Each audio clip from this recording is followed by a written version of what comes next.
evening and welcome to AMUNC News on this Tuesday the 10th of July. I'm Emily Hesline. We will now return to our continuing coverage of our top story, and just recapping, news began today with an Argentinian vessel attacking a British patrol ship off the coast of the Falkland Islands. News has taken a dramatic turn since then, and for more we cross to our reporter Kim McCosker. British Prime Minister David Cameron is in hospital following a bombing at the British Embassy in Argentina. The extent of his injuries is unconfirmed, but it is understood they are not life-threatening. Britain has accused Argentina of making an attempt on the life of their Prime Minister. However, the Argentinian Foreign Affairs Minister has denied these claims. Well, I think that's blatantly ridiculous. Christina Kirchner was in a meeting with David Cameron at the time, and she is one of the most popular presidents we've ever had. Was just re-elected with a massive majority, and it is simply ridiculous to suggest that somebody would attempt to assassinate her. She is a beloved icon of the Argentinian people. But they weren't actually saying that they were attempting to assassinate her, attempting to assassinate the British Prime Minister. She was in the room with David Cameron when the bomb went off. I can confirm that. Okay. United Nations Secretary General Ban Ki-moon confirmed the attack but was unable to comment on the details. At this point, I have been in contact with both UN staff on the ground and Mr Cameron's office.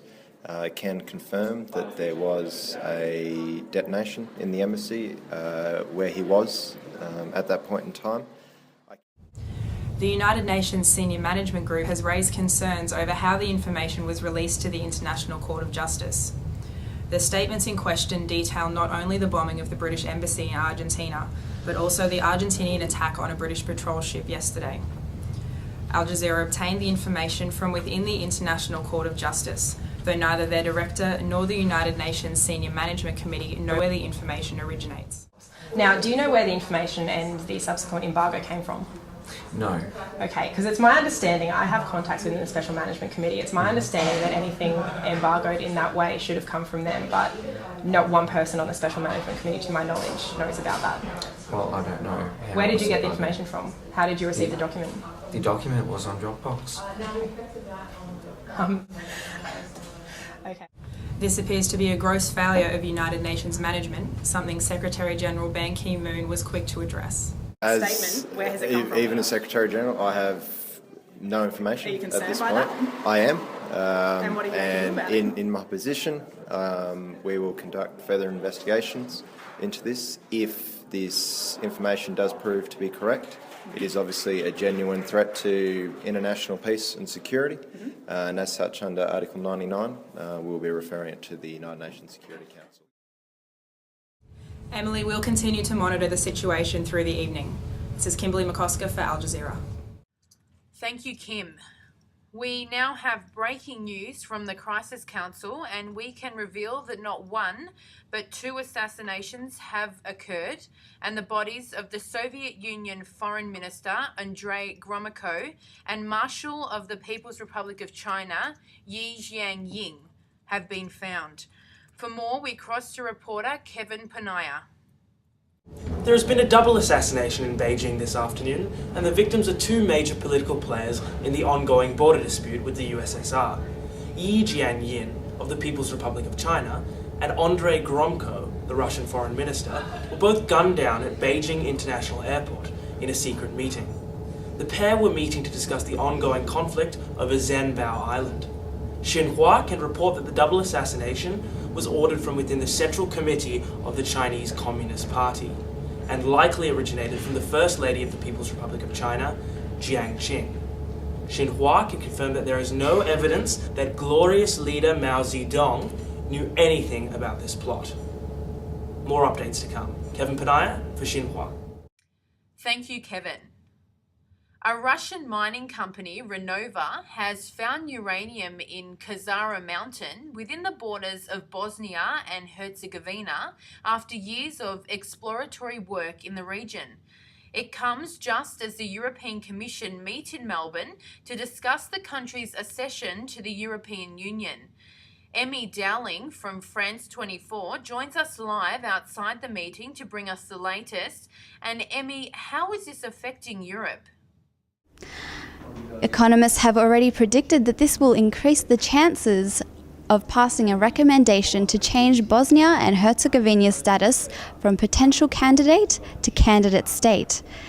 As I have observed from the room so far, it looks like the UK will make a bilateral agreement with Bosnia and Herzegovina that will allow the English mining company Vein Minerals to excavate uranium from their country. Information has also been leaked saying that Spain is allegedly planning on recommissioning their 2 inactive nuclear reactors. Spain neither confirms nor denies these allegations. There are definite tensions in the room, but as you can see behind me, delegates are still trying to figure out what this means for European relations. I'll have more on the story later. Emily? Thanks, Emmy. Now for our entertainment report. And confusion surrounds tonight's Boho Ball. To clear this up, we now cross to our roving ET reporter, Jess Faccioni. Thanks, Emily. Tonight's Boho Ball is causing chaos and confusion across the AMUNG delegates. Boho or boho chic? Hippie children or Parisian poets? Let's take to the streets to see what you're wearing this evening. Moulin Rouge, Melbourne, indie kind of style. Slightly dishevelled, academic. Kind of hippie style. Artistic, poets, philosophers. I'm just gonna wear a mask. I don't know. I don't know what boho is. Some people think it's 1970s. Yeah, but something to do with bow tie. Bow tie? No. Oh yeah, definitely. Gypsy kind of style. I was thinking like more Victorian and steampunk.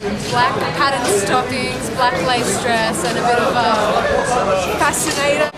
Homeless Frenchman, but they're an artist or a poet, so they kind of wear a lot of velvet and they kind of seem a little bit drunk all the time. Boho, hobo, same thing. The end.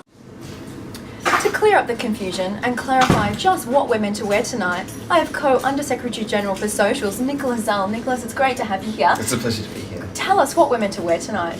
Well, we're looking for things a bit turn of the century, from the 1800s to 1900s.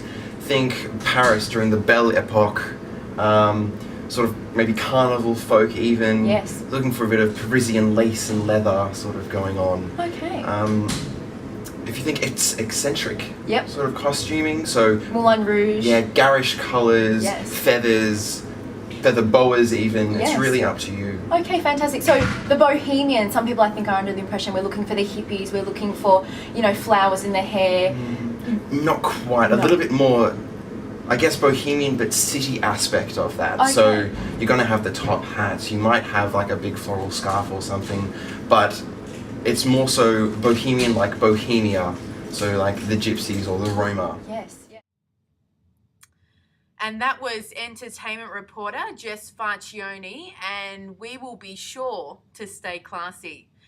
Well, that is all for this Tuesday, the 10th of July. I'm Emily Hesline, and this is AMUNG News. Be sure to join us tomorrow at 5 p.m. for another news report. Until then, good evening, Melbourne, and a good tomorrow.